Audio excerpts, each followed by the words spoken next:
Dear students, आज हम बात करेंगे इक्वल मैट्रिसेस की, यानी दो मैट्रिक्स या दो से ज़्यादा मैट्रिक्स आपस में कब इक्वल होंगे। ठीक है, अभी हम देखते हैं जी। फर्स्ट करें, हमारे पास एक मैट्रिक्स है ए, जिसके अंदर कुछ एंट्रीज इस तरह से है जी कि लेट से 0, -1, 8, 7। चलें हम 2x2 ऑर्डर का एक मैट्रिक्स लिख लेते हैं। ठीक है, यानी इसका ऑर्डर है जी 2x2। अब आप देखें, अगर आप नंबर्स की बात करें, नंबर्स के अंदर लेट से अगर 7 एक नंबर है, ठीक है, इसके इक्वल नंबर कौन सा होगा? ऑफ कोर्स 7 होगा। रिफ्लेक्सिव प्रॉपर्टी के मुताबिक कोई भी नंबर अपने रिफ्लेक्स के इक्वल होता है, यानी अपने एक्स के इक्वल होता है।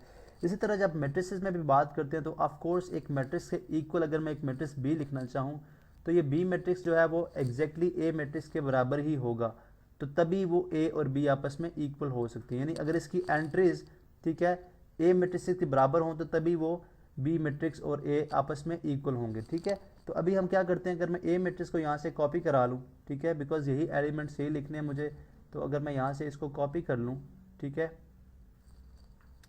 और इसको पेस्ट कर दें हम, तो अगर आप देखें तो यही बेसिकली बी मैट्रिक्स है हमारा। ठीक है, यही जो मैट्रिक्स है हमारा ये बी मैट्रिक्स है।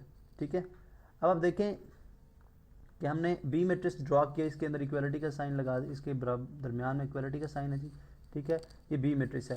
अब हमने देखा कि ए और बी आपस में इक्वल हैं। कैसे इक्वल हैं? बिकॉज इसके अगर आप यहाँ पे देखें, इसकी पोजीशन के हवाले से देखें तो हम यहाँ पे अगर आप बात करते हैं जी, ये फर्स्ट रो फर्स्ट कॉलम है। ठीक है, ये वाली पोजीशन है, हम इसको A11 कह देते हैं। ठीक है, जैसे कि हमने डेफिनेशन के अंदर देखा, ये फर्स्ट रो सेकेंड कॉलम है। ठीक है, ये first row third column, sorry second row first column है, और ये सेकेंड रो सेकेंड कॉलम। इसी तरह से इसकी भी पोजीशन ऐसा ही है, यानी A11, A12, इसी तरह A21 और A22। तो अगर आप यहाँ पे देखें कि A11 जो है वो इक्वल है A11 के, यानी A11 ऑफ किसका? A का। ठीक है, यानी बल्कि इसको ऐसे कर लेते हैं, प्रॉपर इसको नेम कर दें, A11 of A is equal to A11 of B।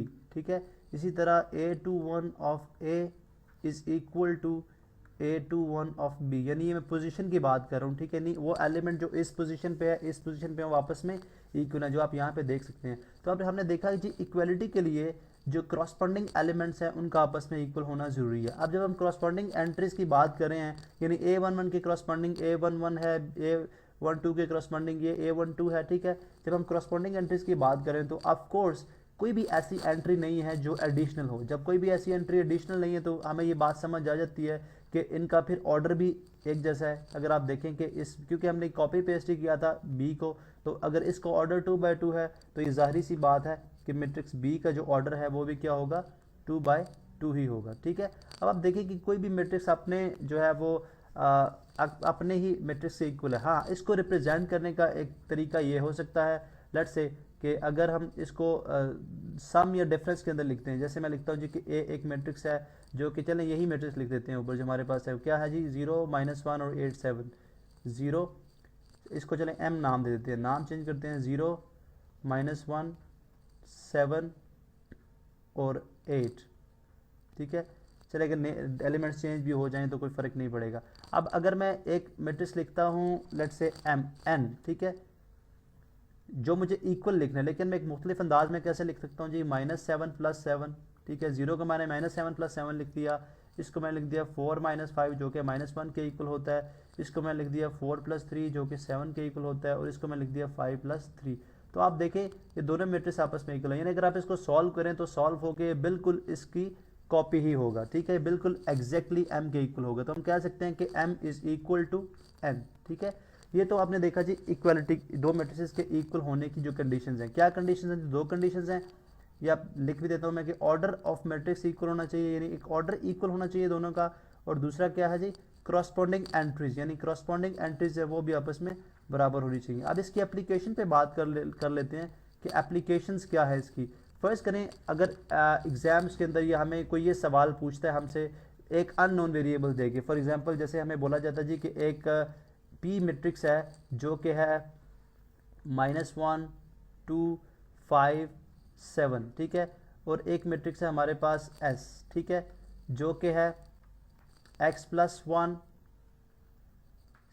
2y, 2y + 4 और 7। ठीक है, और हमें ये बोल दिया जाता है जी P और S जो है वो आपस में इक्वल मैट्रिसेस हैं, ठीक है, ये कंडीशन दी जाती है। If P and S are equal matrices तो फाइंड X एंड Y। तो हम बड़ी आसानी से कर सकते हैं इनको मालूम किस तरह से कि हम जो करस्पॉन्डिंग एंट्रीज हैं उनको इक्वल रख लेंगे। क्यों? बिकॉज उसने खुद बता दिया, यानी गिवन हमें ये है कि दोनों मैट्रिसेस आपस में इक्वल हैं, ठीक है।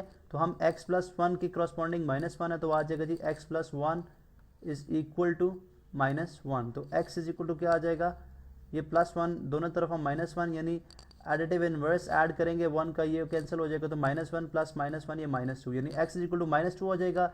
इसी तरह 2y + 4 को इसकी करस्पॉन्डिंग कौन सी है, जो सेकेंड रो फर्स्ट कॉलम पे है, ठीक है, 5। तो हमारे पास आ जाएगा जी दोनों तरफ 4 का एडिटिव इनवर्स ऐड करेंगे, हमारे पास ये कैंसिल आउट हो जाएगा तो आ जाएगा 2y इज इक्वल टू 5 - 4 1।